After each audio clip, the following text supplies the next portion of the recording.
In the heart of the rugged Kazakhstani mountains, nestled deep within the treacherous terrain, lay the Kostenko mine.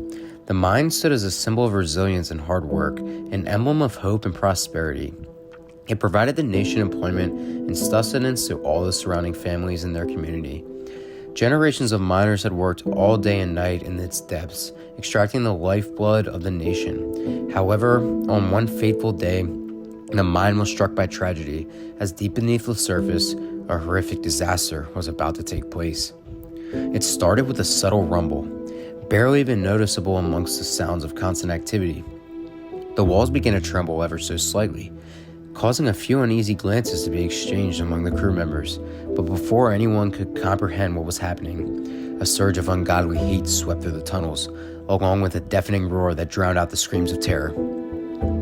A buildup of methane gas had ignited, birthing a lethal fire that raced through the mine ruthlessly. Panic ensued as the miners scrambled to escape the inferno, but their desperate cries dissolved in the crackling flames. The fire was merciless, consuming anything and everything in its path, leaving no time for trapped miners to find a way to safety. As the news spread, it sent shockwaves through the entire nation. Grief hung heavy in the air, along with unanswered questions and a haunting sense of disbelief. How could this have happened? What could have been done to prevent such a catastrophic loss of life? 42 miners, husbands, fathers, and sons lost their lives in the deadliest incident in Kazakhstan's post-Soviet history. The loss was a crushing blow, not only to the tight-knit mining community, but the nation as a whole. People from all walks of life united in mourning. Despite the intense sorrow, a glimmer of hope emerged as rescuers tirelessly searched for the missing miners. Day and night, they made their way into the dangerous depths, risking their own lives in the hope of finding someone alive. Families clung to each other, praying for a miracle. Days turned into weeks, and just when hope seemed to dwindle, a faint sound echoed through the tunnels. It was the last missing miner, miraculously alive. Cheers erupted, tears flowed, and the unbreakable spirit of the Kostenko miners shone through the darkness. As the lone survivor was hugged and kissed by their loved ones, investigations into the cause of the fire began.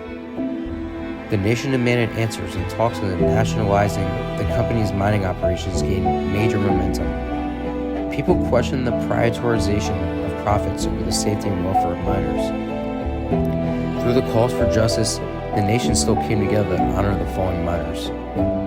Their sacrifices, their dedication, and their unwavering spirit would never be forgotten. Their president and other officials stood in grand tribute, paying their respects to the brave souls who had given their lives in the pursuit of providing for their nation. In the aftermath of the tragedy, the Kostenko mine became a symbol of resilience and unity. It sparked a national conversation about the importance of worker safety and the need to prioritize human lives over corporate gains. The miners were not only unsung heroes, but were now also immortalized as a part of the nation's collective memory. The Kostenko miners' legacy lived on, inspiring future generations to stand together in the face of adversity. Their story echoes through the stories of time, a testament to the unbreakable bond forged in the depths of the unforgivable earth. Finally, as time has passed and the sun sets beyond the mountains, casting long shadows over the abandoned mine, one can't help but wonder if the spirits of the miners continue to search for an escape, forever trapped in a realm between the living and the beyond.